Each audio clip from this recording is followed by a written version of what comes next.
everybody. Welcome back to the Omni X-Men. We're back. It's Tuesday again. Heck yeah, man. Heck yeah. We've gone a long time without a Tuesday. It's been like 3 months of no Tuesdays. But now we've got a Tuesday. That's right. Finally. For those new to my channel, this is me, John, from John's Comics with Kids, and this is Justin from KnowGood Comics, my Omni X-Men partner. Heyo. What's up, chat? The hype button to this channel.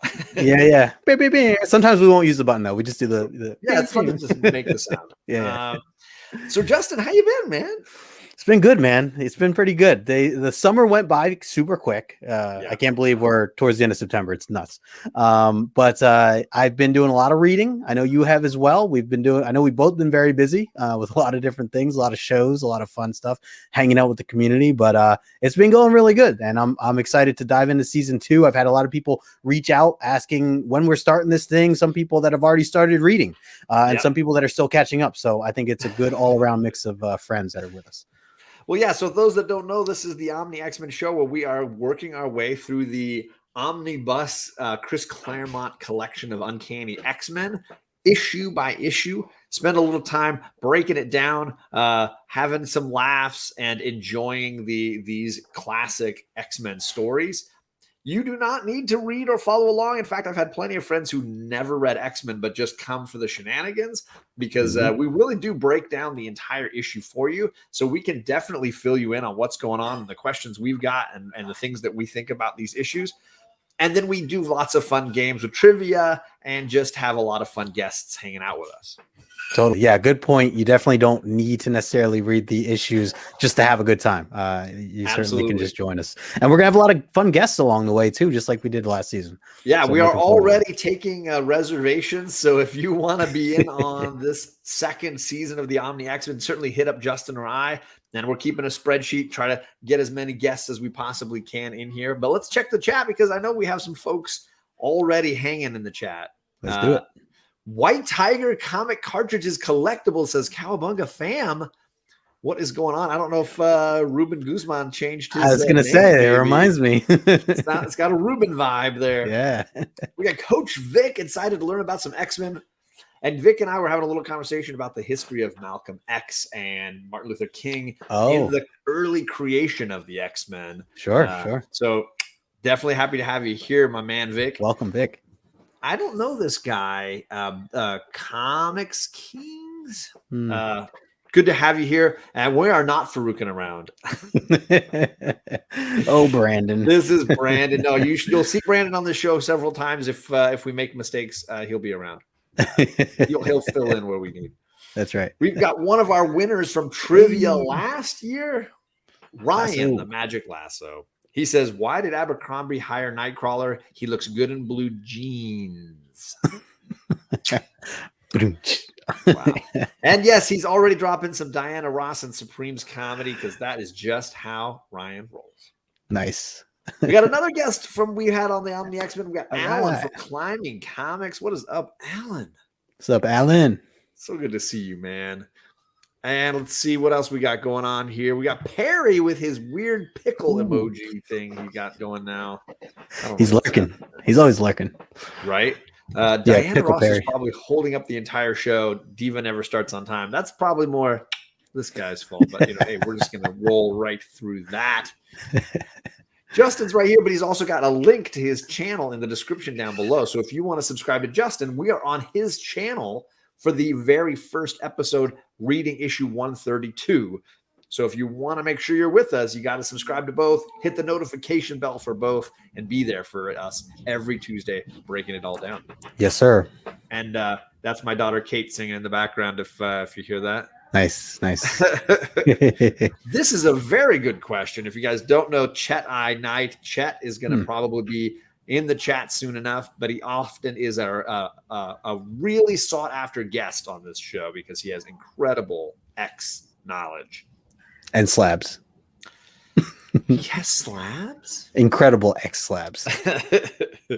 Quite fancy. We got Hillbilly Comics. Hey. What is going on? The yin to the Brandon Comics King's yang. And he just got his omnibus, right? Did he? Started reading it. He'll be diving in. Now we're talking. And there, speaking of Chet, there he is. Here I come to save the day. He is Mighty Mousing us. There we go. Nice. We got Claiming Comics. Jason, what is going on, Jason? I know he is very pumped, very excited to be getting into these X books. Heck yeah. And let's see. Chet says, I am well, y'all. Had an exciting last 2 weeks. And now this. Happy to have you back with us, sir. Absolutely ecstatic about that. Super Russ, 9,000. What's up, Russ? Good to see you, man. I know that Super Russ is, we're trying to get him into some X-Men books. I know he's, he likes his DC, but we're trying to branch him out a little bit. Okay. He's in the right place. He's come to the right place. Absolutely. Who let Brandon on the internet again? I mean, you gotta punish that guy. Somebody rope that guy in. It just jumped on me, but I know we had Azores. What is going on, Eric? There he is. What's up, Eric? There it is. He's off the X's. We already got him lined up. Yeah, we do have Azores. Yeah, because Eric is in my neck of the woods, though he's been on. He joined us once last year. We got to try to get him in here again. That's right. Mark. What's up, Mark? How you doing? Oh, one of my besties. We got Jennifer from Comic Books Will Break Your Heart. Hey, Jennifer. Good to see Thanks for stopping in. And I think, are we almost caught up? Oh, we are just a Rican. Rod, what is going on?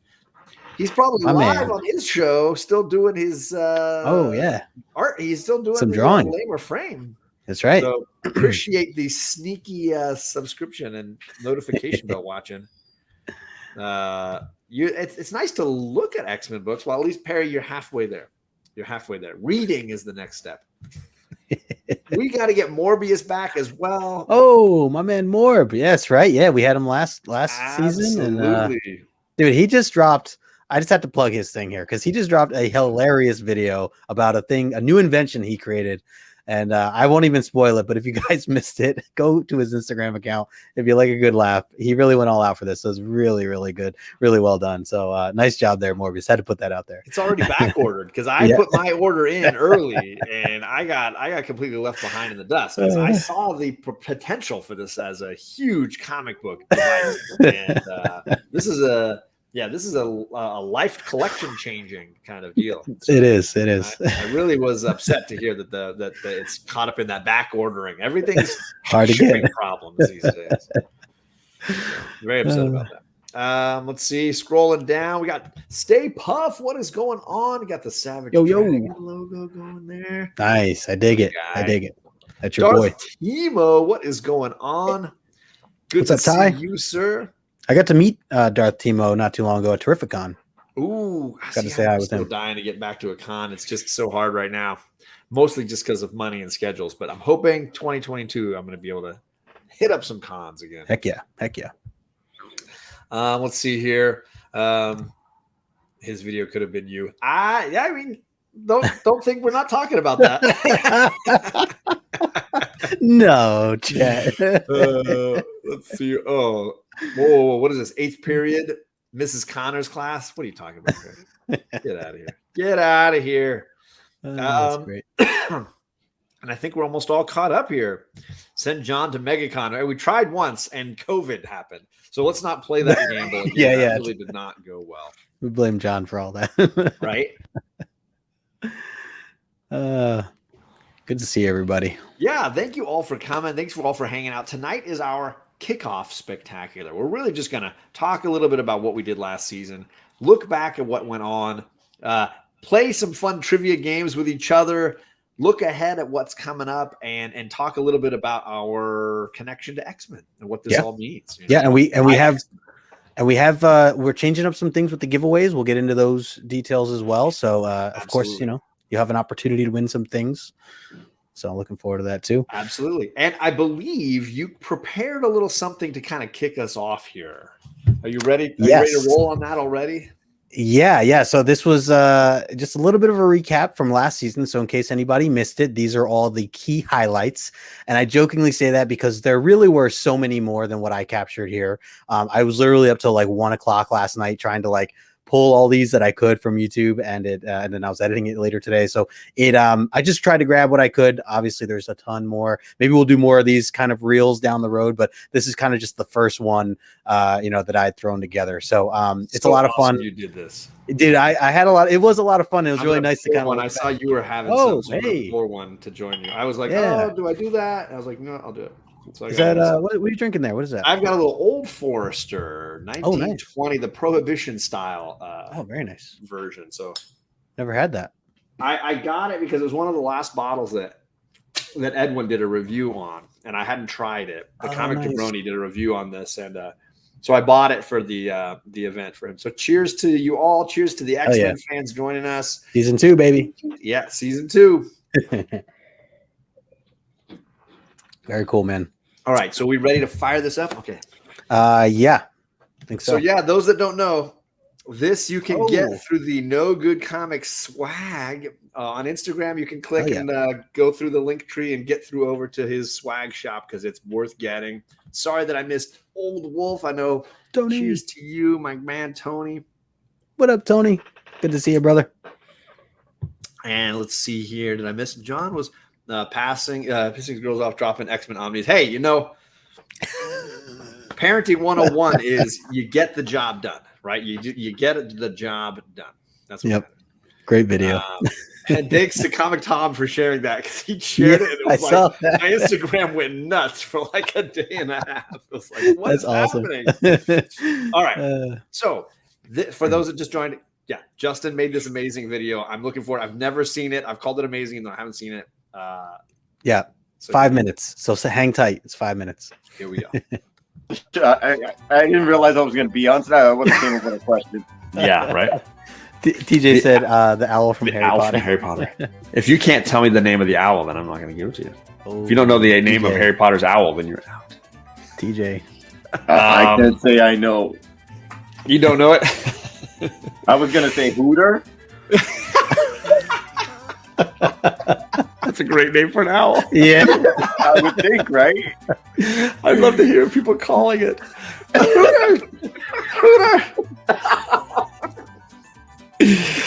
Oh my gosh.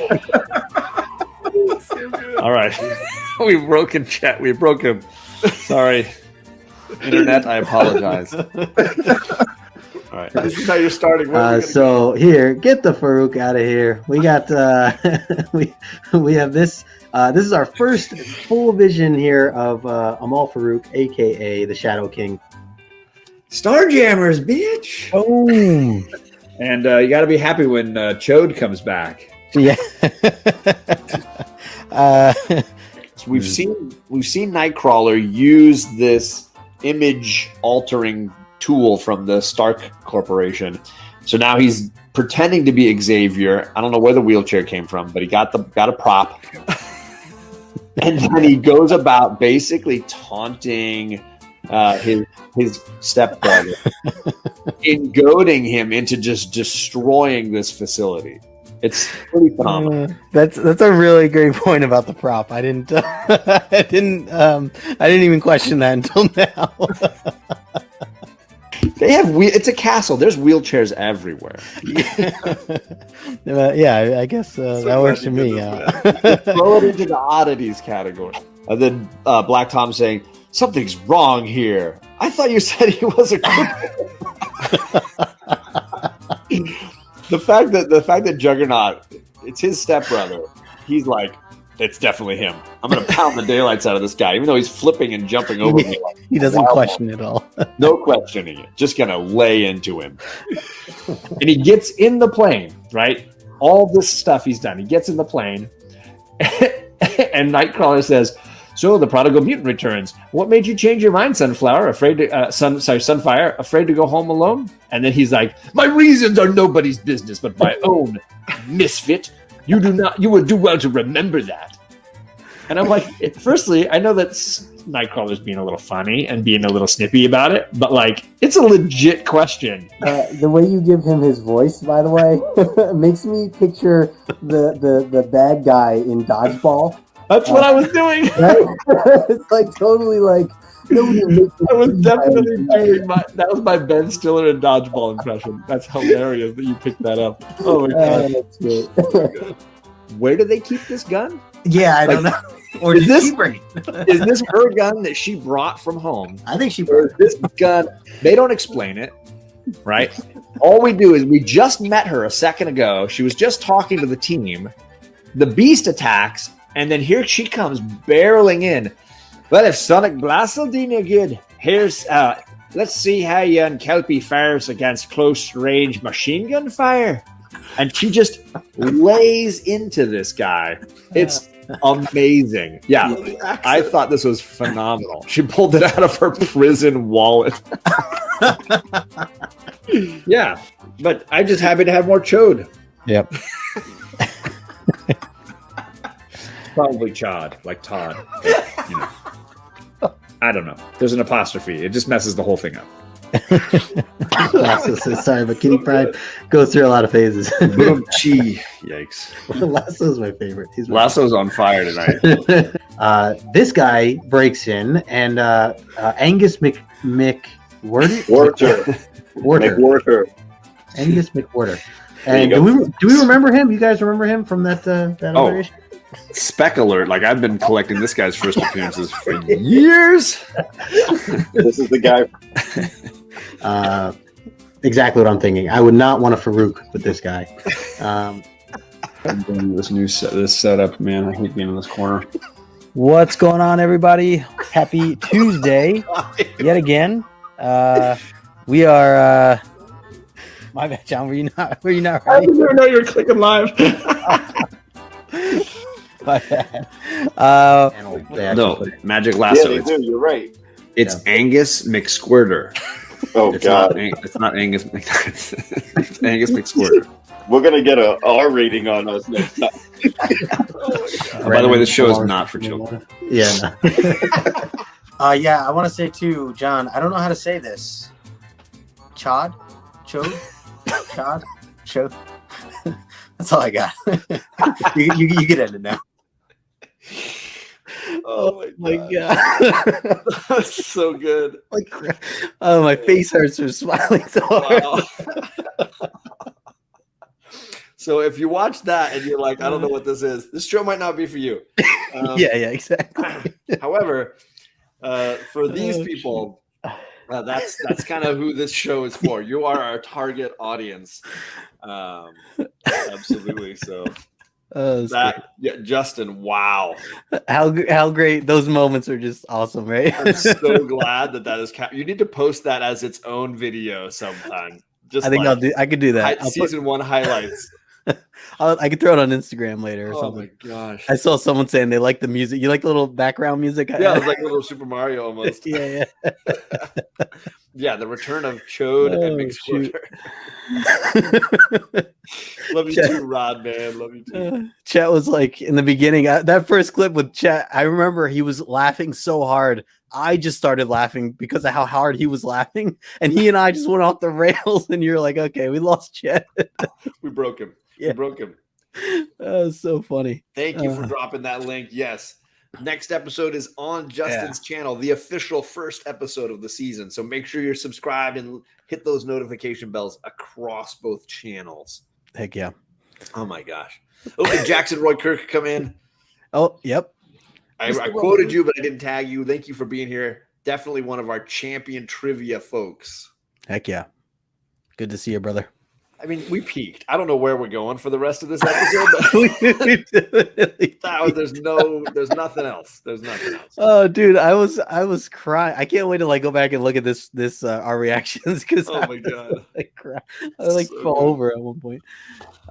Yeah, that was great. Though there were so many. I had to get the Farouk jokes in there so that people. There's so many of those. I thought you were gonna get like 10 minutes of just those. Yeah, we could have just had that going forever. Ongoing. Yeah, there were and there were more. I was really trying to keep it at 5 minutes. There was like so much more. I'm like, oh man, I have there were just so many different things to cut. So maybe down the road, we'll get another one. Obviously, we'll have plenty more content coming up with season 2. Right. But there are some really. This is a meta episode for us. Yeah. So we wanted to do a few things tonight. We're gonna do, as always, we will end with some fun trivia. But this time we're gonna quiz each other a little bit, and of course, you in the chat can try to answer the questions as well. We also want to talk a little bit about why X-Men and kind of get a little bit into where Justin and I are coming from when it comes to X-Men and why it is that we are doing this program as a weekly show. So let's get into this a little bit. I guess I want to start off with just asking you, because I know that you came to X-Men a little bit later, right? This was something. What made you go there? Like, why X-Men? Yeah, so I mean, for those who don't know, I mean, I started to read this Claremont run back when it was like right before the pandemic started. And prior to that, I was in no way like a fan of X-Men. Not that I didn't like them, I just never bothered to like care for them or read any X-Men stories or anything like that. Like the 90s cartoons, yes, I watched those when I was younger, but it wasn't anything that I really took with me as I got older. But you know, just being newer to comics in general, I wanted to just start reading some of the classic storylines that are out there. And there were just so many like friends that I made on Instagram that talked so highly of X-Men, including yourself. And it was like, I kept hearing Claremont. I just kept hearing his name and how significant, like, I know there's like documentaries on like Hulu or whatever that talk, you know, where they interview Claremont and just how big of a deal it was for Claremont to come in, do what he did in the 70s compared to where it was in the 60s and just change everything and really get it up to where it was. So it's like, to me, hearing that just made me so interested to hear like, well, what did this guy do? Like how could this be such great writing or what was it about? So that's what caught my interest to kind of kick that off. So I just kind of made it a thing where I was like, I'm going to. I mean, I didn't even have the omnibus at that point. I had the Marvel. You were reading you've read most of that digitally at the beginning, right? Yeah, my first time through a majority of this was through digital. So I just made it a thing where I was like, okay, I'm gonna just start this and see where it goes. I'll read the first issue, which I didn't even read Giant Size X-Men 1, which I know I've shared this before, but I started with 94 was technically my first, like, because you Google it online, you're like Claremont. Oh, okay, Claremont's first book on the title is 94. So I'm like, that makes sense. So it's why I put it on the thumbnail for this is instead of putting the giant size, I was like, no, 94 is always, for me at least, it was always the book. When I was, I know the pricing has definitely shifted dramatically. That's one of those few books that course corrected, but 94 was always the book. And when I had enough money to buy my first eBay book, it was 94. Like I was not interested in Giant Size X-Men. It was like an annual, like, why do I want an annual? It's like it doesn't count. It didn't matter at all. And I was so proud of buying a copy of X-Men 94. And I was like, this book is amazing. This is the grail. This is the key to have. So it's funny. That's what I would have started with too. Yeah. So, and I think I didn't even go back to Giant Size until after I read 94, 95. I think I read 94, 95, and then I jumped back because they started to like reference, and I'm like, all right, I probably should just go back and read this. Right. I mean, story wise, it makes way more sense to start at Giant Size. Oh, totally. It's so pivotal, right? Absolutely, and it's still an epic part of the story. But that's where, so I just started reading these. I was posting it every morning. I was reading, and this was, again, we were working home from the pandemic, or I was working home from the pandemic, and I was, taking photos on my kitchen table of each issue I was reading. And I think over time, like it was you and like just a handful of other X-Men fans that like really chimed in to my stories, and you were one of them to like really highlight and say like, hey, this is this is some great stuff you're reading. I met Justin right at his Mutant. Yeah, he did. And so it was you, it was Chet, Otto, like, just a handful of people who were reaching out consistently saying like, nice, like you're reading, that's some of the best stuff. And I was like, okay, yeah, like let me give it a shot. And I just enjoyed each issue as I went along. It's great. It's nice that social interaction kind of spurned you to keep going, Oh, absolutely. Yeah, that was a huge part of it. I think I mean, I was hooked at that point either way, but it was really nice to be able to talk to people like yourself and just like make sure I understood what was going on or have questions. Obviously had some questions along the way, but so that's kind of where it kind of kicked off for me. Well, and now I know you've been reading for a while, so hey, what's up, Chaos? So what about you? Like where did it start for you, I guess? So my earliest comic book memories are X-Men memories. So like I tell the story of going to my mother's parents' place in Arizona up in the mountains, and we would be camping and fishing and doing all that fun outdoor stuff. But like walking distance was the Circle K at 7-Eleven, where they had the spinner rack, and my mom would give me a few bucks, and I would almost ask twice a day to go down and give me more money. I want to go get more. And I would buy a copy of anything they had. Yeah. And the stuff I remember most vividly was Wolverine. Anything with Wolverine. He looks so freaking cool. And it was the midst of his like brown suit era.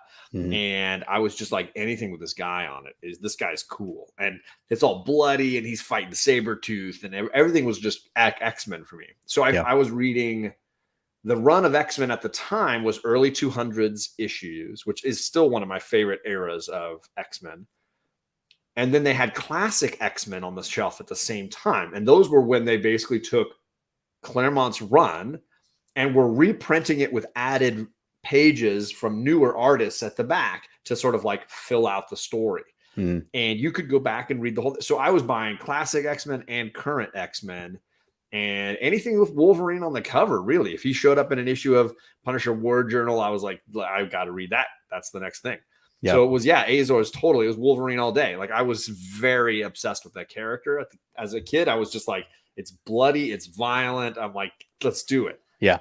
So that's my earliest stuff. Was the first time getting into comics was all centered around Wolverine. And then from there it branched because I got into artists like Jim Lee. I know somebody in the chat was mentioning, Chaos was saying, when are you going to get, we're not going to get there for a long time. So buckle up on that one.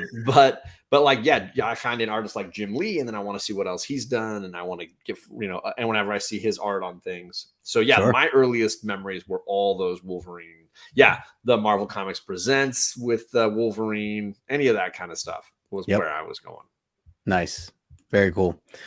Man, he's it's certainly a staple. So I'm glad he kind of was one of the things that pulled you in, Yeah, I mean, as a kid, I've grown to a point now where I still really enjoy him, but it's like a seasoning, and I don't want to over season it with just one thing. What I love about X-Men is the team aspect. Totally. And it's not the Wolverine comic. I love when when a single issue might focus on a single character is kind of fun. Sure. Yeah. But it's the spectrum that you get is the fun of it. Totally. Oh, yeah, it is. Distinct. Yep. That's the sound. That is the sound. So the next question you had was, what do you most like about the X-Men and the Mutants as a whole? And I just mentioned the team thing. So I'll branch off of there. Like the team was always my favorite part. The fact that you got so many different characters. I read Spider-Man and I read Batman, but they can be a little one note for some readers, and that was true for me. Yeah. But X-Men, it was about the team, and the comic was the most interesting when it was about like different personalities that didn't necessarily get along well, forced to work together. Right. And I think Claremont understood that, and his team reflected that. So that's what I always really dug about it. And anytime they threw a new person in, they threw Jubilee in or they threw Gambit in, it always stirred the melting pot a little bit. It felt like the world I lived in. Yeah. And in that way, I was like appreciating the social dynamics of it. But that was always what drew me in. Yeah. No, that makes sense. And a lot of it kind of ties in for me the same. I think the biggest thing is that I was at a point where I was getting a little bit of superhero fatigue in just some of the things I was reading at that time. And especially with the movies and MCU and all that stuff. And I love all that stuff. Just, superheroes fatigue is definitely a thing. And at least from what I've experienced. And so X-Men to me was like, oh, it's not just superheroes and capes per se. Yes, there's like, good guys, bad guys, villains and heroes fighting each other time to time. But as you're saying, like the team, it's like this family thing where it's like seeing these characters grow in a way that you can relate to them. I mean, it's like real life stuff. Totally. Seeing them have their differences, what they believe in, what they don't believe in, having to get along, setting aside some of those differences and working as a team. Like I just appreciated all that. I know some people joke and call it like, an opera or like a soap opera of some sort, but it's essentially, I think why I kind of got into it a little bit more because there was some drama. There was some side drama. You know what I mean? Like it wasn't all just, you know, good fights bad, period. Like, you know, it was like, it's like, you know, who's Jean talking to, you know, between them, like this triangle of love that we had, you know, for a little bit between some of the characters, and you know, and some of these characters really struggling with like internal, you know, battles of their own for one reason right. or another. There, and I've always felt like X-Men had some really great villains who were sympathetic.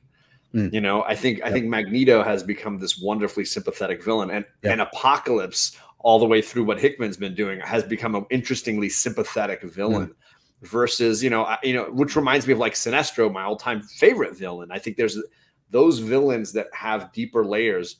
It's not just like you're saying white hat versus black hat kind of, you know, cheap drama. It's far deeper. And again, those connections, like I mentioned with Coach Vic, dealing with you know, civil rights. The earliest days of the civil rights movement, or to now other social groups feeling like they can latch on to the struggles of mutants because it represents for them some kind of social struggle that they're feeling close to.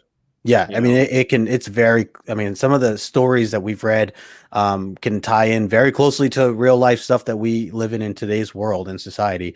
You know, I think it was like 6-7 months now ago that I read God Loves, Man Kills. And that was just such a heavy read for me, you know, especially just in a time of what we're in now, you know, and that was, you know, written back in the late 70s or 80s or whatever it was. But anyways, so definitely, you know, you get a lot more of that. And I see, like, you know, Coach Vic talking about like maybe this will get him more into the X-Men. I think if, you know, Coach Vic, if you look into it like this, kind of the way we're talking about it, I think you can definitely find that there's a lot more to it than just like we're saying, like not just black and white per se, or good and bad. Yeah, and I think it's certainly like any comic of an era. It's going to suffer from the tropes of that time. You know, you read a Golden Age or a Silver Age comic, there's things you just got to deal with. You're like, okay, this is how they treat women in the Silver Age comics. Right. You read Superman's girlfriend Lois Lane. That is an incredibly sexist comic book if you really read it. And there's certain Bronze Age tropes, whether it's the scantily clad women that we've discussed, you know, or the slang that sometimes you can tell a white writer is trying to use. Like there's issues of ASM where Spider-Man looks like he's trying to talk jive, but it just doesn't work. And so you can appreciate that nostalgia level for sure, but it does spark wonderful conversations about these stories and what was their purpose, what was that writer trying to accomplish, you know? And I think you can see clearly both Stan Lee trying to discuss civil rights and Chris Claremont trying to push that to the next level by having this multinational, multiracial new team of X-Men. That was clearly, he was pushing that agenda and that envelope, right? He wanted people from all across the world. There was really only one American on the team, and it was a Native American, and he died in the second or third issue. Right. The rest of the team was from another nation. Canada for Wolverine, Ireland for Banshee, Africa for Storm. I mean, they really had a collection of people from across the globe, and they wanted to make a more international conversation. Yeah, absolutely. Saw some other fun comments in the chat here. Jason says, I definitely love the Mutants because of the reflection it had on minority lives and how I can personally relate to that. Absolutely. I think that's true of a lot of fans for sure. The Cerebros are here. What is going on? Verno. They're saying best busy reading for reviews, but wanted to pop in. Definitely going to enjoy the replay. I appreciate that, my man. Heck yeah. Chet says, when I discovered this run, it was the complete package. And heroism, family, friendship, loss, emotion. I was a child. I'll be proud to complete the signed run soon and share with you boys. So yeah, if you don't know, Chet's been working on not only collecting this run, collecting it in an ultra high grade, slabbed and signed by some of the all-time great Marvel legends. Oh yeah. So it's a mind-blowing collection. If you're not following him on Instagram, definitely worth the time. And follow the show. You will definitely see him jumping in to discuss it. Yep. Let's see here. Did I miss anything? I think we're good here. Did I miss anything? Yeah, Inferno. People talking about Inferno. Looking forward to Hickman's final story arc. Personally writing. I still think, from what I can understand, he's laid out a roadmap for a lot of the gentlemen and women who are taking over for him. but he is not going to be actually writing issues for the foreseeable future. So is he? Well, I'll save it for another time. That's probably another conversation altogether. But yeah, I was curious like where he's going from here. He's still at Marvel. I know he's not necessarily running straight to his indie stuff. He's still under contract with them to do like big events, and he's doing something that's non-X related next. Some big event next in 2020, 2022. Sorry. What time is your Saturday morning comic show? Usually every morning at 8:30 my time, so that's 11:30. Barely still morning on that East Coast. I'm still drinking coffee usually, so it's all hey, it that's counts. That's all that matters. Sorry about that, Ruben. But I've still been enjoying it, and I'm hoping his roadmap, his fingerprints last beyond this. But I know you're not alone. I know you're a lot. J Hood is always giving me grief about that. So let's see. Favorite mutant of all time? You go. I want to hear from you. I hate this question. I don't know why I put it on there. I shouldn't have put it on there because I can never answer the question.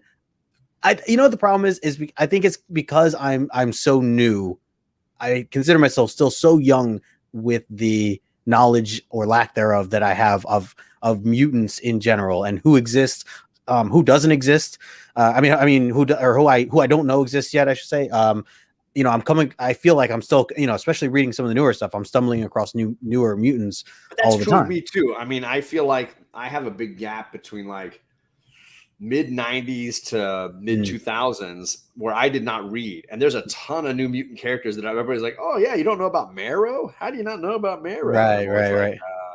Yeah. Who? Yeah. I didn't even know who that is. That's true of all, unless you really stuck with it. And I don't know a ton of people who do. Right. We're always in that boat. And Hickman's always pulling out that random, here's Gold Balls. We're going to make him a huge, important part. I'm like, big part. Right. There's a character named Gold Balls. Yeah. He's really made some characters like very important to the grand scheme of, certain things.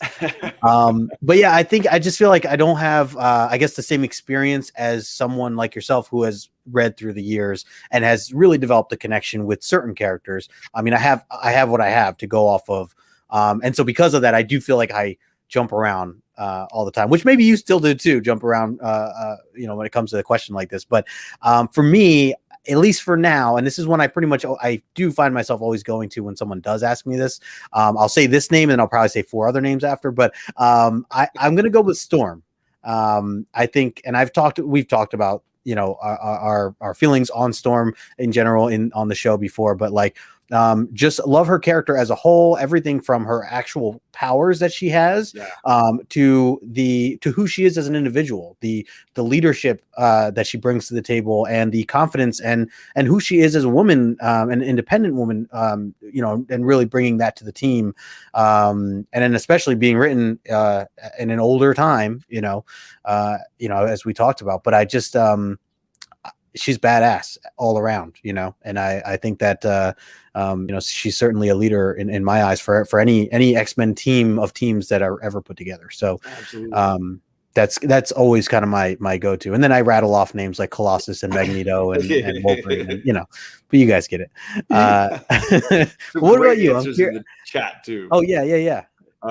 Azor's throwing that Wolverine out. He's ready to go. Cyclops. Chaos says, if you say Cyclops, you're a cop. Chet saying, it's a bad question. This is a bad question. Pick one. Right. I do love this answer, and I will say Hickman had made me fall more in love with this character, and I do feel fleshed out Apocalypse in a way that it was never really done prior to this. Mm-hmm. So I am a big fan of Apocalypse, more so now. I even sold my first appearance, and now I'm like, crap, I should probably get that back. But yeah, I'm with you on Storm. I think I do feel like her journey, and again, when I started reading the book, she was the leader, and she had the mohawk. She had no superpowers. She had lost her powers, and she was wearing the jean jacket and the gloves, and still completely a boss. And now we're reading her, and she's got this skimpy little thing and this giant mane of hair, and she's a literal goddess, I guess you could say. Yeah. Now she's a queen of a planet, and she's just she is all things. And I think, but more than all of that, I think she's always had, like you mentioned, this sort of core of strength, right?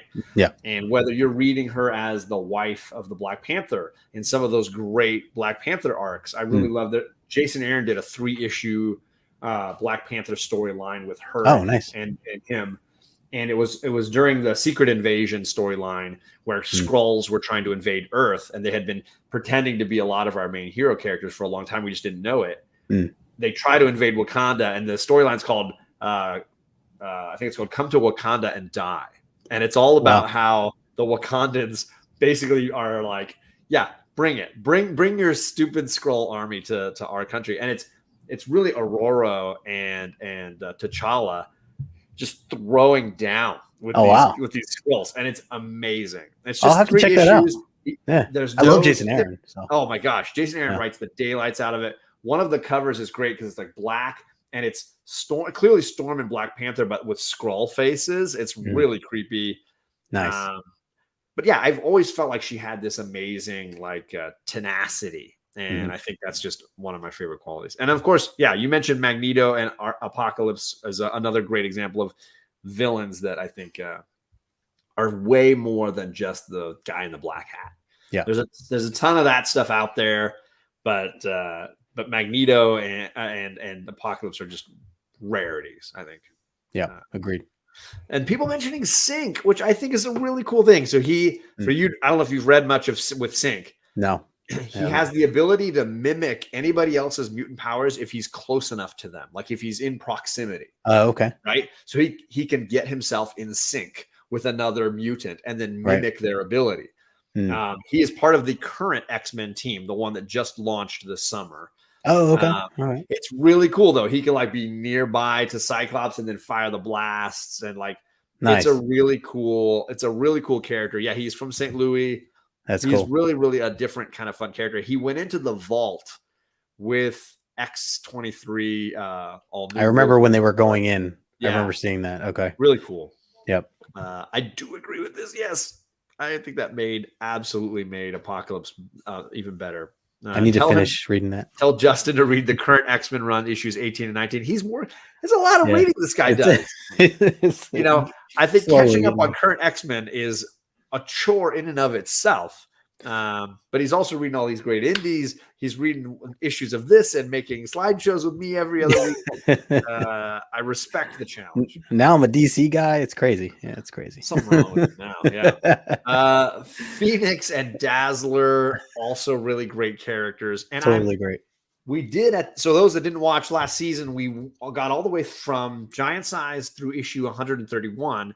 And in there, in issue 129, we had 2 really great women join the X universe, right? Emma Frost, who again, I feel like is a wonderful anti-villain, like a really interesting character. And of course, then we got Kitty Pryde or Kate Pryde, now known as, I knew her as Shadow Cat when she's had so many nicknames, so many other identities, but she was always Shadow Cat as when I was a kid reading her. They called her Sprite too, right in the beginning. Sprite, yes. Yeah, remember that? Good, that's good. Yeah. See? So I'm way into those ladies. I do feel like X-Men in general always have the best female characters, like consistently. Yeah, great female characters. Yeah. So there's Kate Pryde. Look good. Chet's right with you, Sprite. Yeah. So there you go. Nice. You want to do the next one? Let's see. Yeah. Yes. So I know as we're talking about characters here, we're branching off a little bit with story arcs, but I'm curious, what is your favorite X-Men story arc? If you have, I know it's probably hard to like narrow it down to one, but if there's like one that comes to mind for you, whether it's super old or something of the newer stuff, where does that land for you? I think it's hard because I think you generally will have a lot of nostalgia for whatever you read first or whatever you connected with first. And I was way into and still absolutely love the Marauders Massacre, which was a storyline that took place in like in the Uncanny X-Men run. It was probably like right around issue 209 through like 215, but it branched over into X Factor. Daredevil did an issue. Oh, wow. Power Pack was popular at the time. This is the storyline where Angel loses his wings. Later, he seemingly commits suicide, but comes back as Archangel with the metal wings that Apocalypse gives him. It was a powerful storyline dealing with a group of hunters going down into this sort of sewers beneath New York, where a group of mutants known as the Marauders had been kind of living in exile because their mutant powers made them somewhat ugly, distasteful. They were poverty stricken. And they were just hiding out in the sewers and sort of being beggars. And this group of mutant hunters travels down into the sewers and just starts slaughtering them. And our hero X-Men find out about it, and then of course go right into those sewers to try to rescue them. And X Factor, which is at the time the original X-Men team, so Angel, Beast, Iceman, Angel, I mentioned Angel, Cyclops, Jean Grey, they're coming from one direction. The Uncanny X-Men, led by Storm, come in the other direction. Daredevil's down there. He's a New York guy. He's down there. Sabretooth is part of this hunting group, and he's killing people.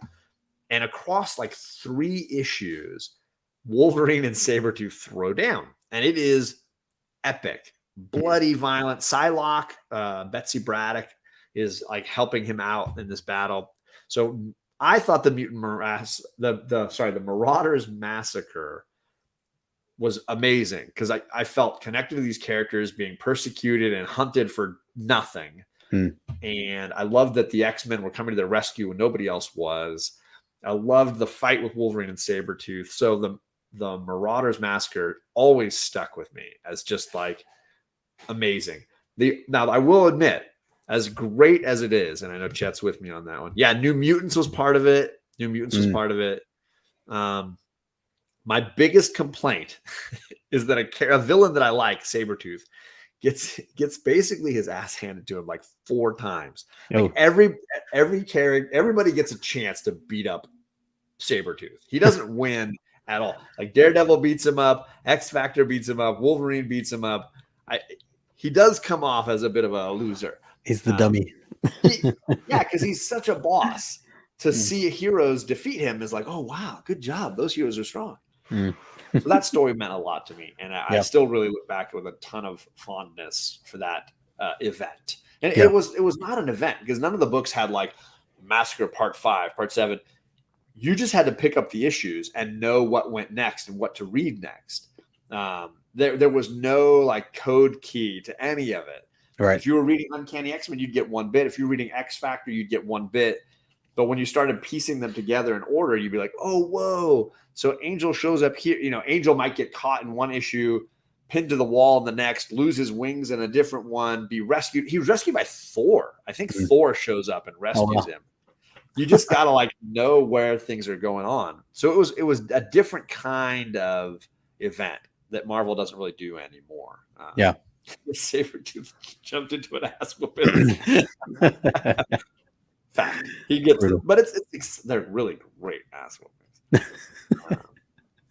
Don't worry, Ignacio, Sabretooth getting his own mini series coming soon. So clearly our boy's coming back.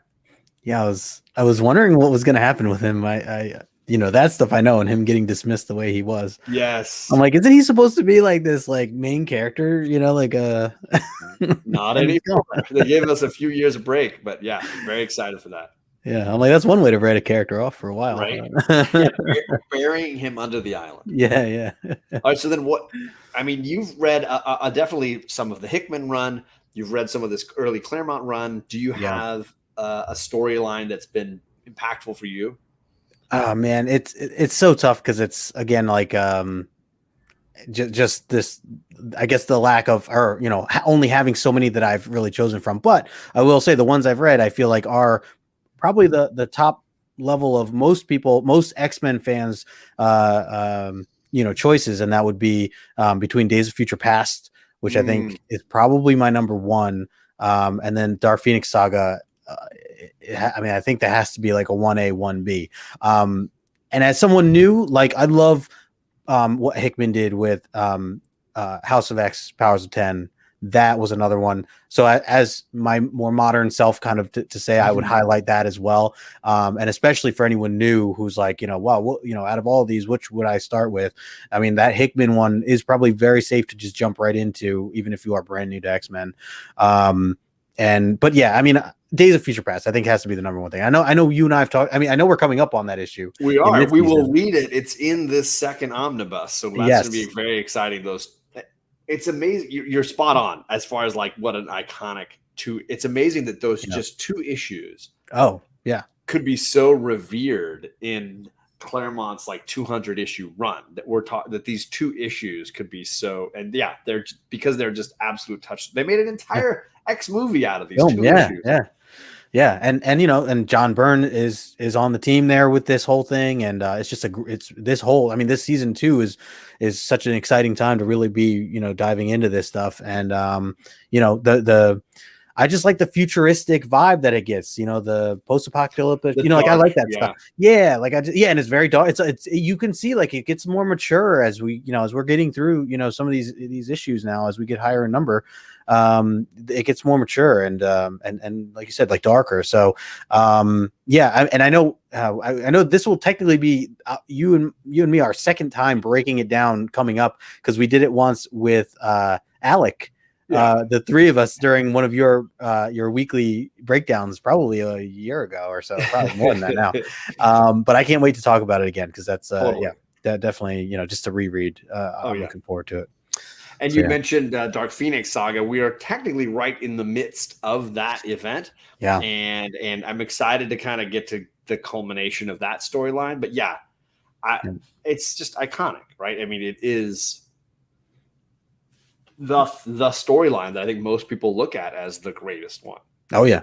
Yeah, and everything we've read up to so far really has built up to it in one way, shape, or form. There's so many little things that have been introduced or shown or talked about or mentioned that is really setting us up for where we're at right now for Dark Phoenix Saga. So, the journey continues, and we're, like you said, we're right in the middle of it. So it's the best time.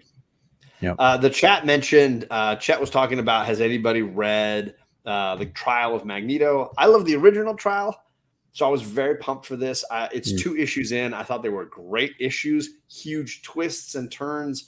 So I've been really enjoying it. Oh, nice. But that's me. Alan's from Climbing Comics saying he hasn't read it yet. For me, I just want as much of this Hickman era as possible. So I'm just I may even be getting nostalgic about something that hasn't been published yet, which is weird.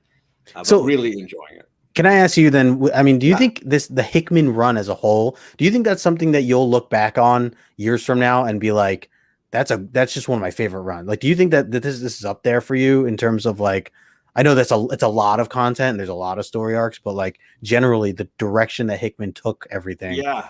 Is this something that you'll look back on, or is this kind of something you'll probably dismiss down the road? Yeah.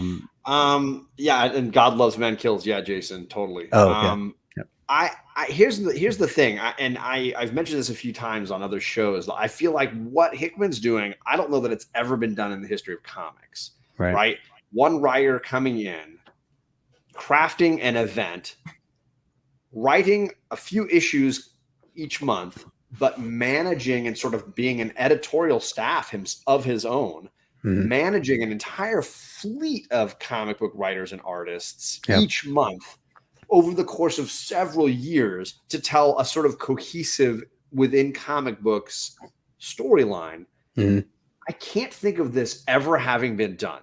That's why I feel like it's so special. Like it's so. Claremont obviously ran Uncanny and then ran New Mutants sort of concurrently for a little bit, but he was not on this level.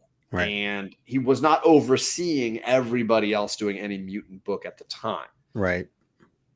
It just feels like on another level. Now, to the point that Chaos in Comics often makes, he feels like, and I can kind of agree, if Marvel doesn't build on what Hickman made and just brings in somebody else in 2022 and just redoes the road and repaves everything, that's going to impact the long-term joy I might get out of going back and revisiting this. Oh, yeah.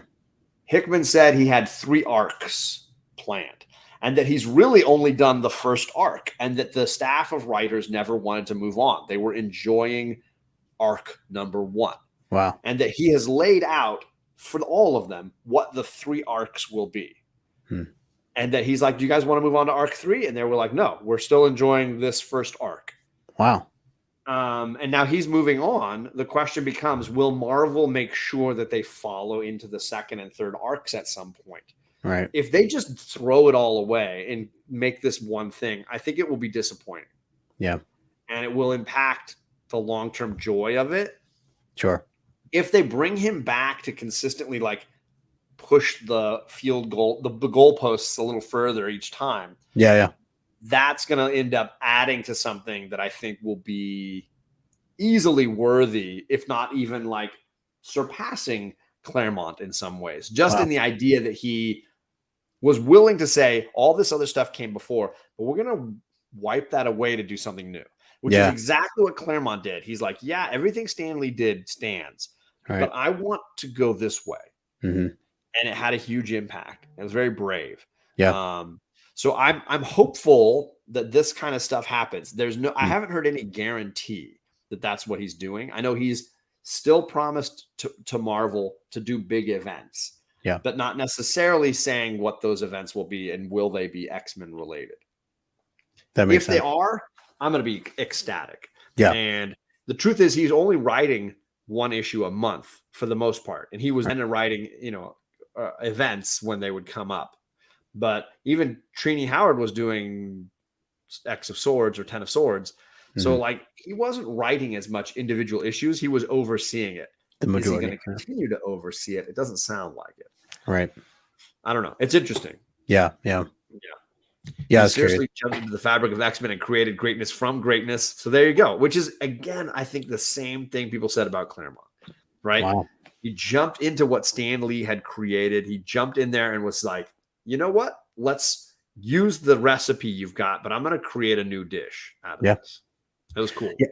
That too, coming from Chet. I mean, that says a lot. I feel like anything he likes, I'm down. I don't know if you knew this, but like the last 10 issues or so leading into Claremont's run were all reprints. Right. I've seen them. So like in that way, like the comic was sort of dead in the water. Yeah. So, like anything coming along could have been better. Exactly. But no, yeah, I remember seeing the reprints. That's interesting. Sorry, we had other questions here. Do you have another one you wanted to do? Yeah. Oh, sure. Next one up here. I like this one. So, what comes to mind as your favorite mutant power, or what mutant do you think has the coolest power? As far as like what I would like to have, or just however you want to. I love Nightcrawler. Yeah, I think his certainly the agility and acrobatics are amazing, but the teleportation, and maybe it's the just absolutely lazy SOB inside of me who's just like, okay, if I don't have to drive to work, I can sleep 30 minutes longer and then just bamf my way there. And sweet. And at the end of the day, I can bamf myself home and be done with it. I really do like, as far as just practical usage. Yeah. I feel like there's a lot of good stuff there. Your step count just goes down completely. I would be way fatter for sure. But hey, I'm also carbon friendly here, right? My carbon footprint goes way down because I'm not buying gasoline for my stupid car anymore. And apparently I can take people short distances with me if I want to go. But he can't travel across the world, so I can't get to my work, I guess. I have to it's 6 bamfs away right to get to work. So I feel like that one would probably be the one. But there's obviously so many great ones. What about you? I think one that comes to mind for me is Kate Pryde's abilities. Just because now, again, from what I've read, I know that there's probably a lot more to what you or other people may already know, but the possibilities of what she can do, kind of like what we now I think about it, I don't think we technically got there yet in our show, what we've read, but I know, I've read through 143 and I know that she does have other ways that she can technically float in a way or go into air, not fly per se, but float essentially. And then also in the new Hickman stuff, I loved seeing some of the fight scenes that Kate Pride had done, and really creative ways to, I mean, not that I would be fighting in any way, but just the idea of it is just like so brutal that, like she could just really use anything around her as a weapon essentially, and just have people bash their own head into the ground out of nowhere, or a gun, or go right through them or something like that. It was really like just creative, like to think about, if you really think like, oh yeah, technically she could do that. Like there's just so many, I feel like the possibilities are like kind of endless with her. Absolutely. Yeah. Absolutely. Yeah. I think her character is always kind of discovering the logic of her ability, which is kind of interesting, because if you think about her being able to like go through things, well, then the floor becomes a very relative concept. Right. And if I can sink through the second floor to get to the first floor, why can't I sink through the first floor and end up in the center of the planet? Right. At what point am I able to then get back? How do I get back? Right. So floating is a requirement, or she's going to eventually end up stuck in the floor somewhere and not be able to get out again. Right. Yeah. So it's an interesting conceptual process. And yes, that is brimstone you smell. That was I also just like the idea that, she technically can't ever be captured. Like, I mean, at least not from my understandings of things, but like, absolutely. I don't know. I don't know why. I apparently you're worried about being chased. I hope I never. Yeah. In the incident of an apocalypse of some sort, and I need to be ready, or if zombies come alive, at least I have that out. You know what I mean? We're just started watching Why the Last Man. Like, you just don't know, what could happen. It is really good.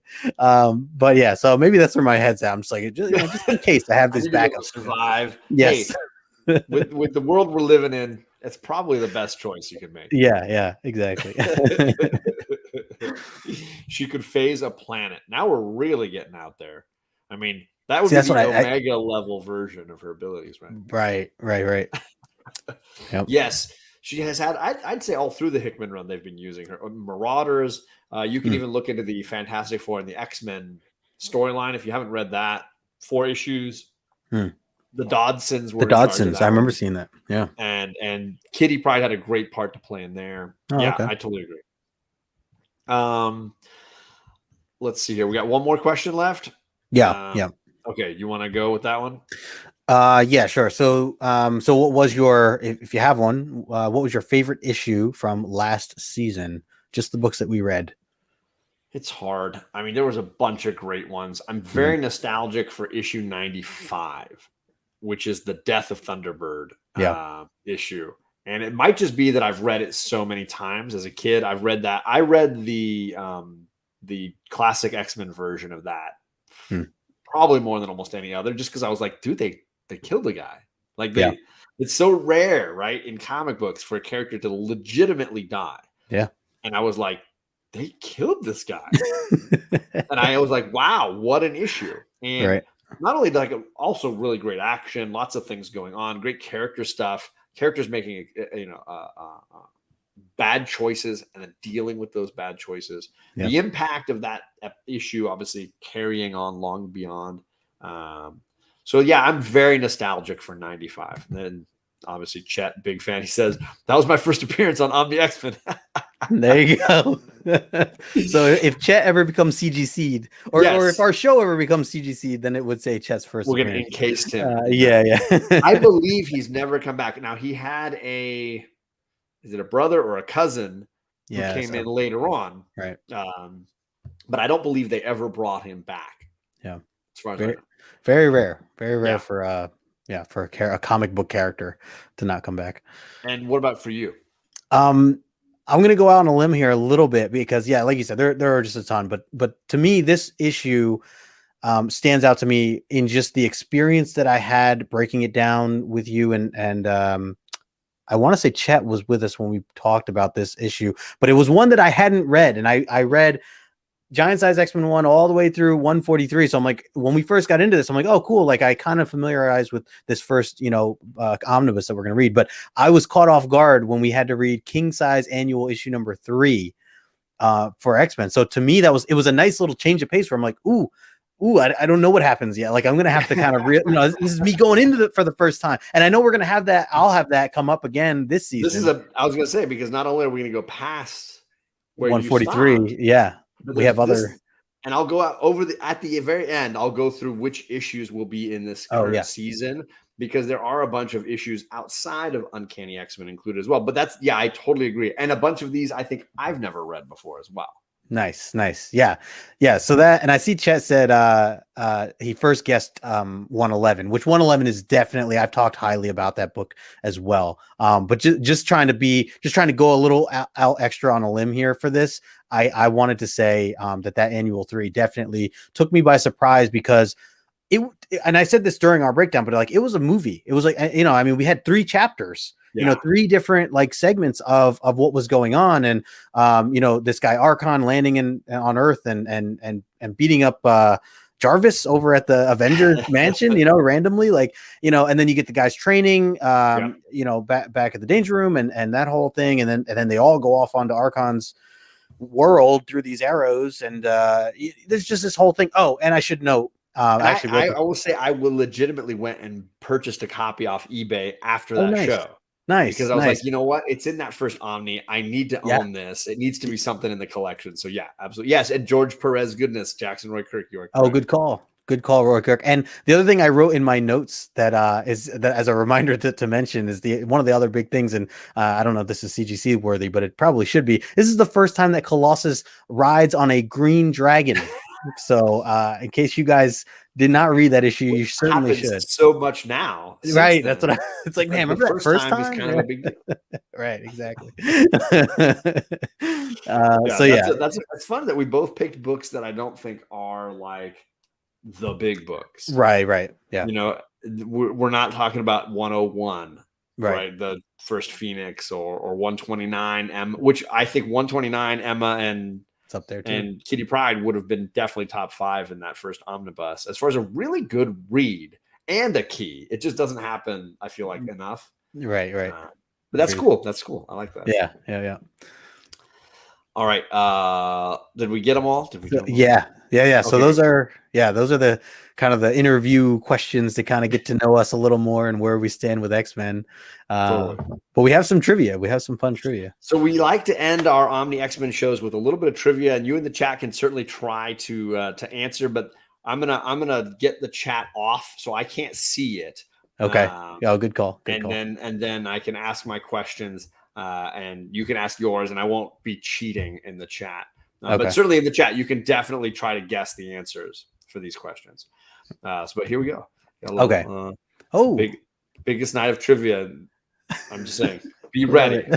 This is the biggest night of trivia of the year. Just be ready. So good. Okay. So I'm gonna go first. Are you ready for this?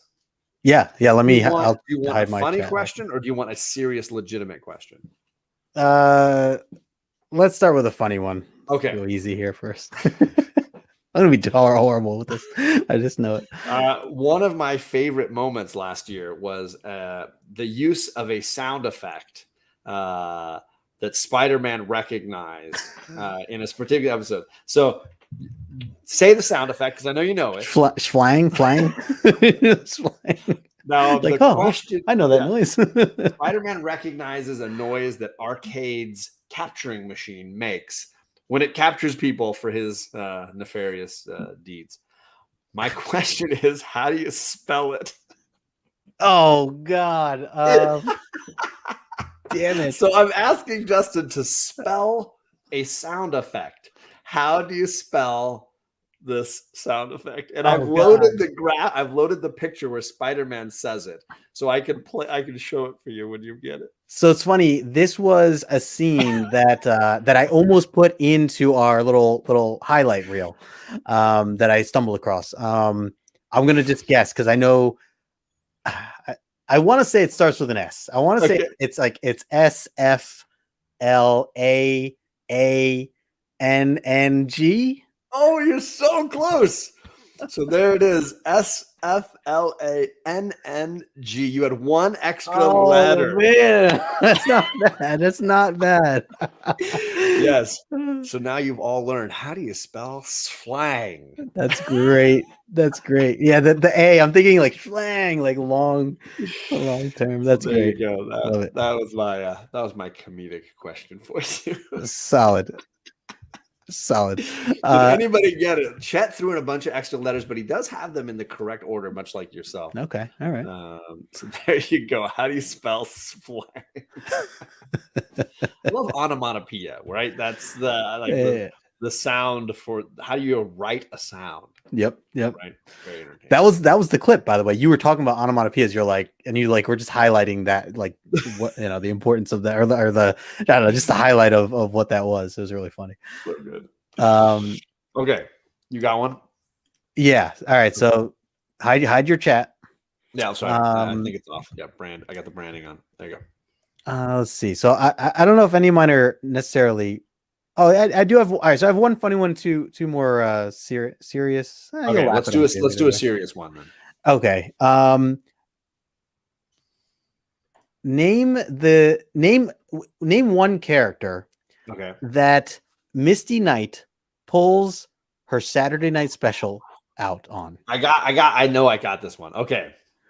How many does she? Do you know how many? So I didn't know. I only knew one. Sure. All right. I only knew one, and I wasn't sure if there was more. So that's why I said, just name one character in case I'm forgetting. I mean, one. she's got to do more than one because I'm gonna say Firelord, right? It's Firelord.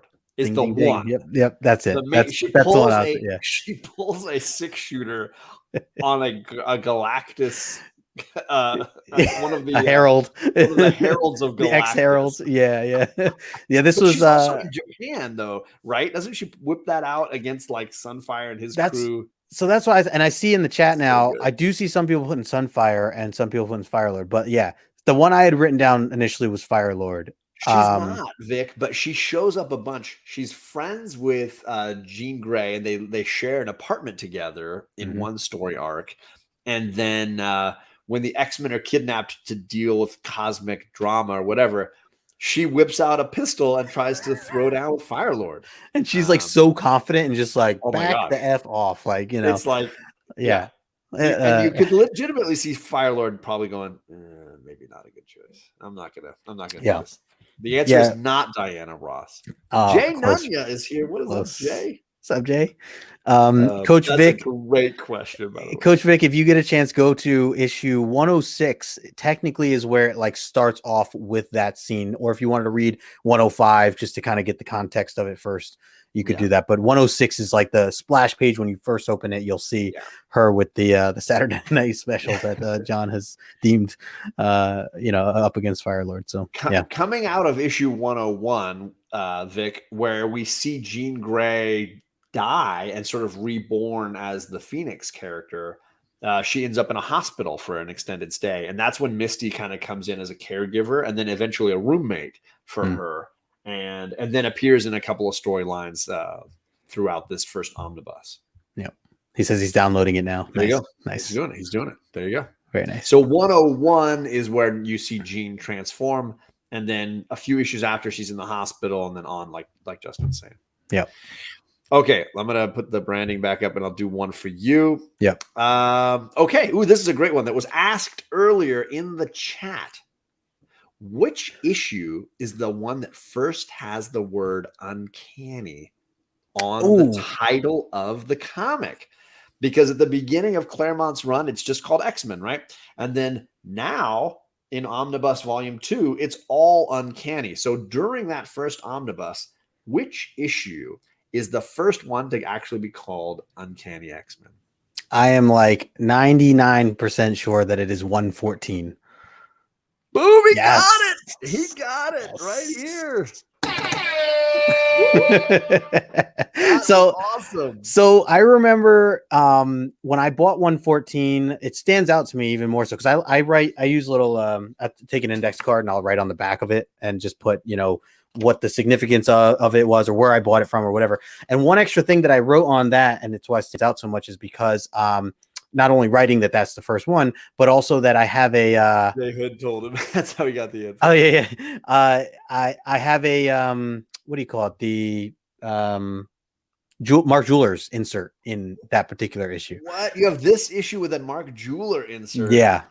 That's what reminded me of that. I remember it was by accident. The seller didn't know that it was part of it, and I just when I buy an X-Men book, I like to flip through it. Sorry, Chet. I like to flip through it first, and then kind of look through, and I just discovered I'm like, what is this like thicker?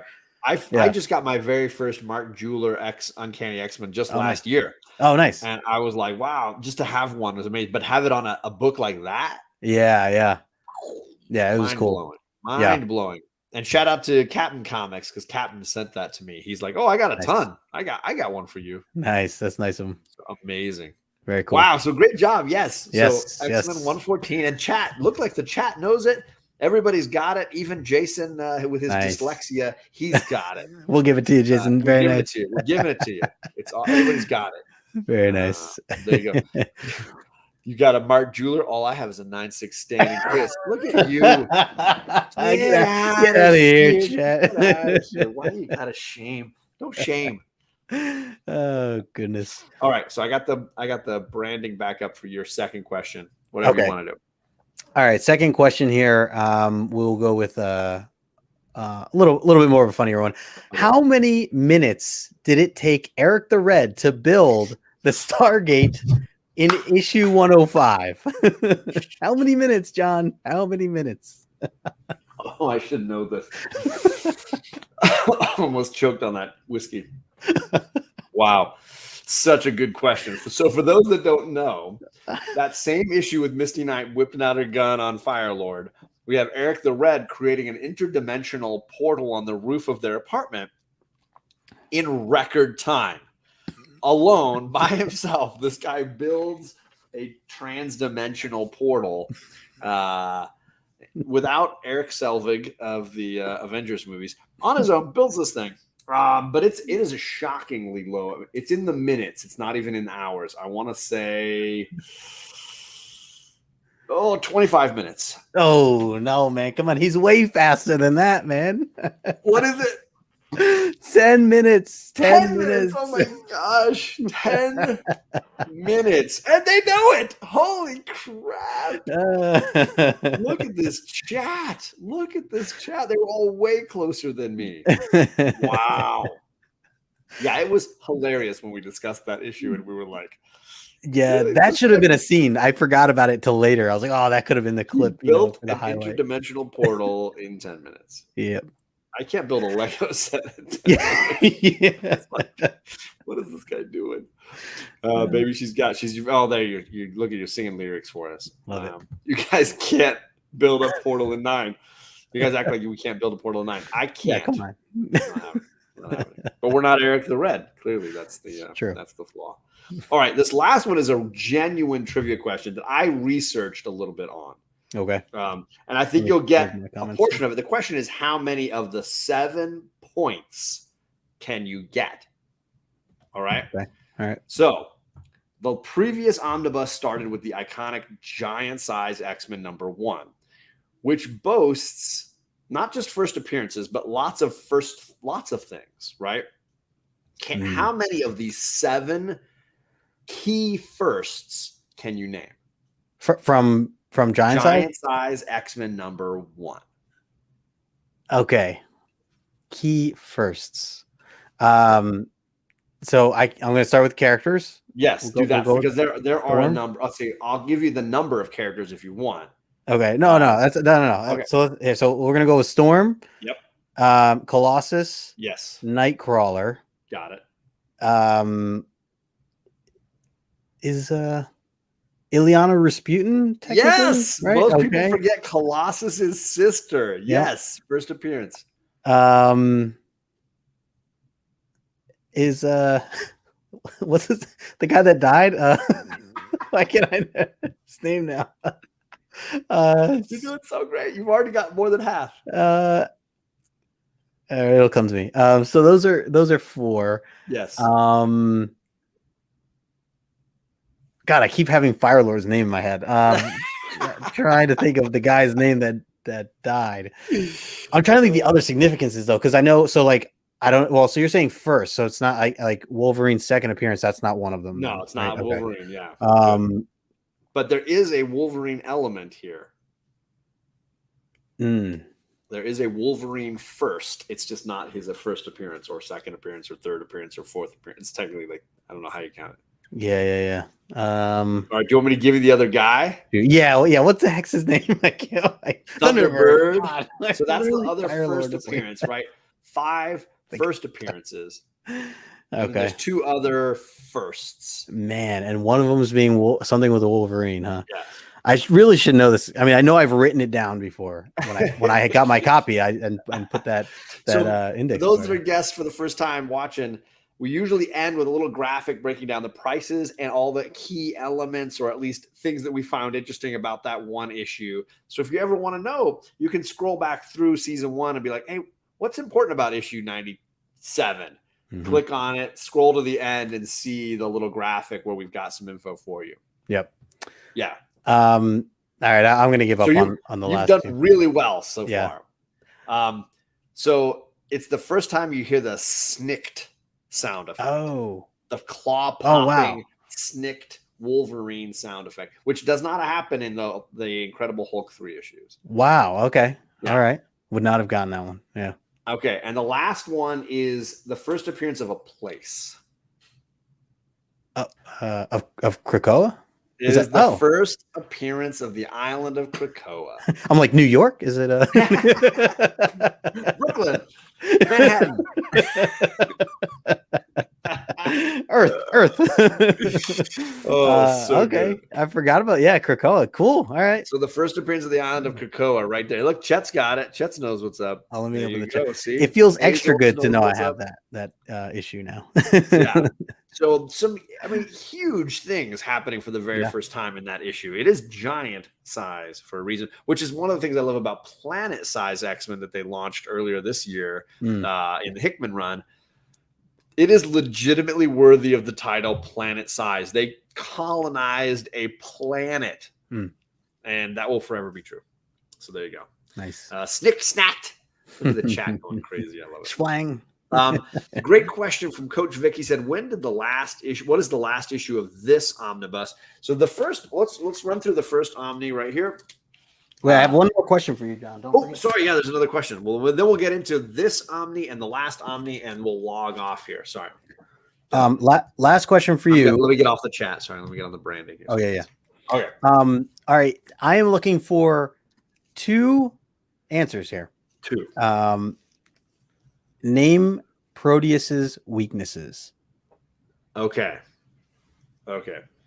Great villain. For those that don't know, Proteus, son of Moira McTaggart, antagonist in several key issues. So metal is number 1. Yes, not the music, but yes. No, not the music, which is my weakness. He likes country music. Yeah. He is. Yeah. Weakness is actual metal objects. Mm-hmm. And he's got another weakness. Crud. I don't remember the other weakness. This is a joke weakness, wasn't it? We were making fun about this being a weakness. Yeah. What is his other weakness? Banshee's the one that defeat him. Is it vibrations or something? What is it? No, people. I've got some people in the chat that are. Chat's already got it. Oh, yeah. Do you want to know? Yeah. Go ahead. The need for a host. His feeding. You're right. His feeding. Dang it. Yeah. A new body. You need a new host body. There you go. So that's a great question. And an underrated character who totally has a continued arc through this saga. Yep. Great one. Nice. So we got him, folks. We got him. I'm shamed. So I think I only came out like 50% overall on this whole thing. But we had some laughs, and that's what these trivia questions are all about. Heck yeah. So remember, each week is the biggest night of trivia of the year on this show. So you can stay tuned. And do you want to get into this, or do you want to get into the trivia and what it means for the show when we do it?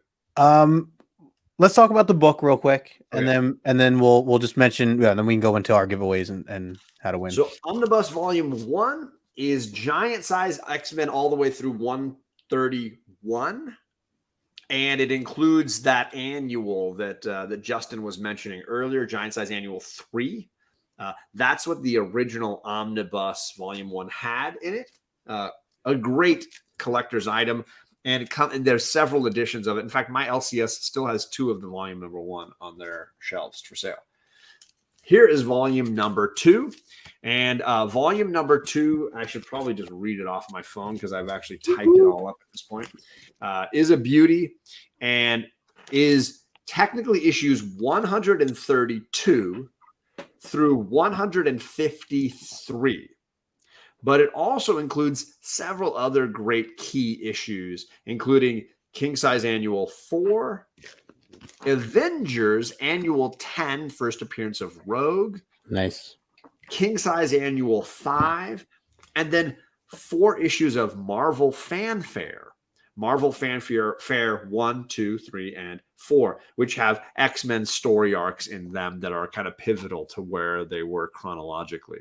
It also has some fun supplemental materials and something that Magic Lasso has already booked himself for. It has Phoenix, the Untold Story. That's right. A single sort of giant-sized issue looking at some elements of the Phoenix backstory that we didn't know.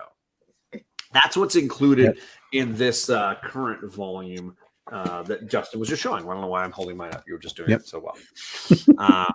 So that is volume number 2. Now, as Justin has mentioned on previous shows, it's incredibly expensive to find volume number 2. For whatever reason, this volume number 1 overprinted, mass printed, volume 2 underprinted, and as a result, Omnibus Volume 2 tends to run, in some cases, 4 times the price, sticker price originally intended.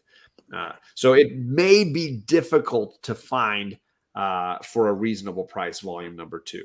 However, the benefit of these runs being so popular is if you have the Marvel Unlimited app, for basically the same price of the sticker price of the Omnibus, you get access digitally to all of Marvel's incredible collection of digital readings. So I will say it is worth the money, and I've been a subscriber to the Marvel Unlimited app for 3-4 years now, and really found, not only for my girls, I can just hand them the iPad and let them read whatever they want without worried about ripping anything. Yep. No sticky bagel fingers. Instead, now you can read pretty much anything you want to read. So I am a big fan of that. It looks like Coach Vic is saying the second Omnibus is $125 on Amazon. Hadn't seen that. I was just looking. Volume 3? Yeah, it might have been 3. So I know 3 and 4 are 125. Here's volume 3, which is now published. And here's volume 4 as well. Mm-hmm. I've gotten all 4 of those. And I will say they've reprinted them several times. Every so often they will reprint them. And so this is just the newest printings of the Claremont run.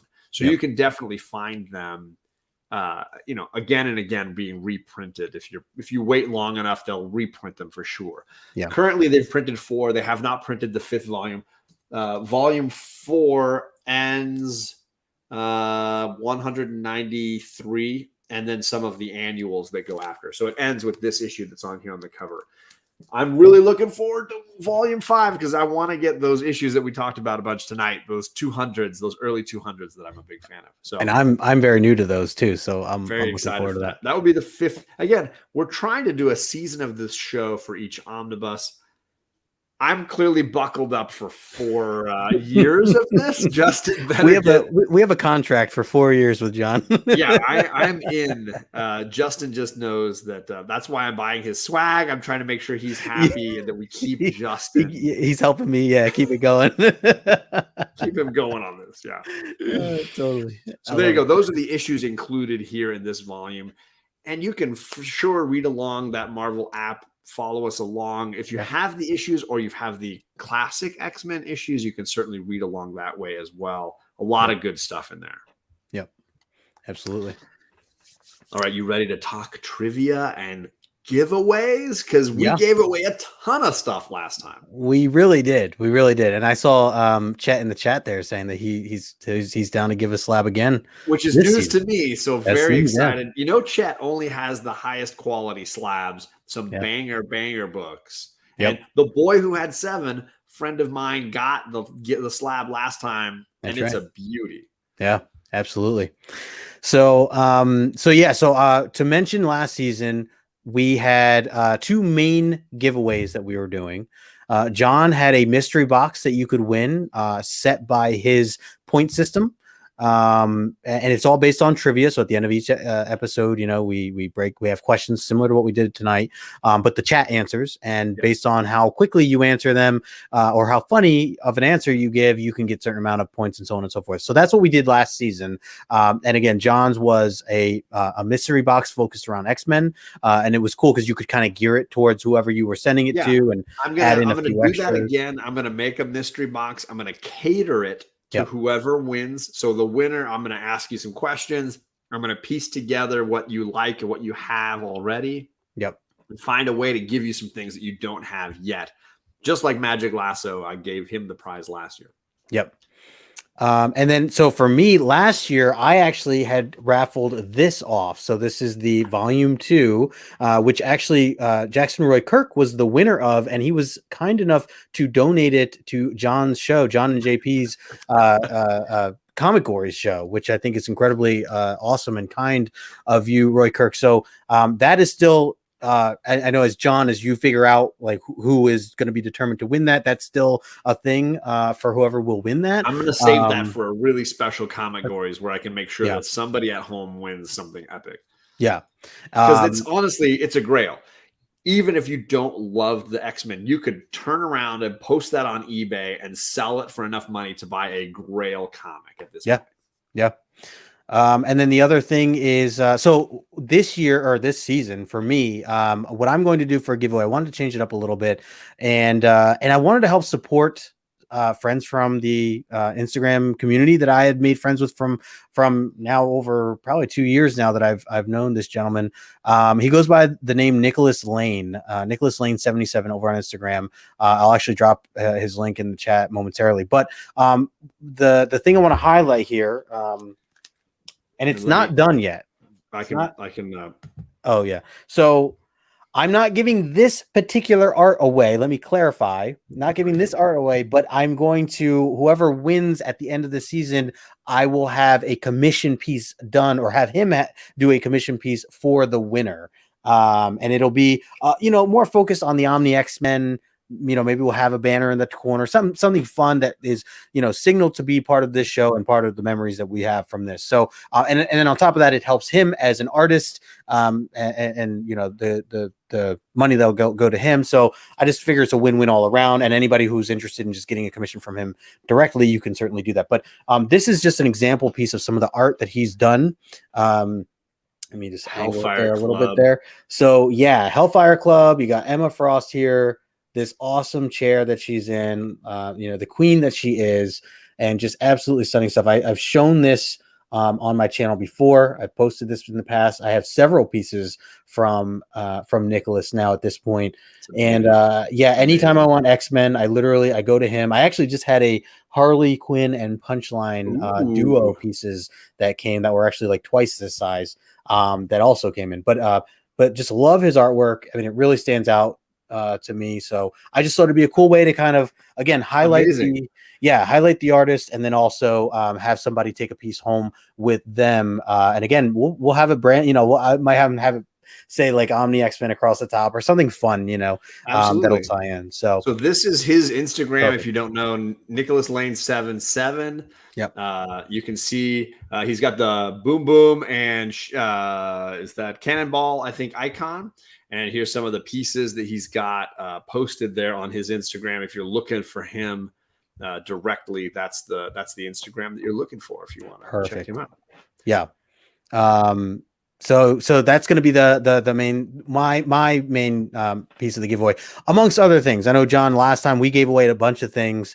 I think that this time around, I think midway through we might do some t-shirt giveaways like the one that you're wearing, and maybe some other mystery box type stuff along the way. So we definitely have a lot for the chat and for all everyone that's been sticking out with us throughout this time. So I think we really are grateful that people spend the time talking about these books with us, joking around with us, and we try to make this as interactive as possible so that you are part of this show, because the truth is those of you that answered questions consistently were a huge part of this show. Big time.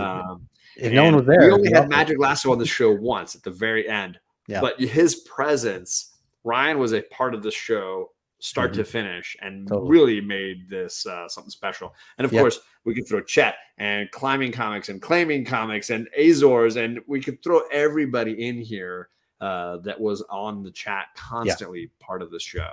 Jackson Roy Kirk, I feel like I could go on and on listing some people that really made this show. I got issues, made this show fun. Thank you to all of you. And that's been the fun, is giving away stuff. So the giveaway at the very end of season 2 will have a ton of prizes. But like Justin is saying, maybe we do something halfway along and give away some fun things too. Yeah. Hey, Bear Island. I mean, we really did throw out some excitement to get people to come by and hang out with us a little bit, I guess. Yes, we did. So one thing to clarify too, we will have a little bit of a different point system for how you can get entries. I think we decided that we want to do it where any entry or any, we'll call them tickets, that you win throughout these are entries into what will be a random raffle on a wheel that we have, the name wheel. So there won't be points per se, but obviously the more tickets that you get, the better chance that you'll have to win anything. But that also means it only takes one to be a winner, technically. So which the boy who had 7 won example. The slab, and he had only answered one question one time throughout the whole season. And he won Chet's slab because of that one question. Which is part of what I think is great about it. So both of us are going to do this. We're not going to keep an overall score pointing. We're just going to keep track of the 3 people that get a raffle ticket for each question. Whoever gets it correct first, and whoever gets it correct second, and whoever gives us the funniest answer, those 3 people will be entered into the raffle every single question. And there's at least guaranteed 4 questions a night.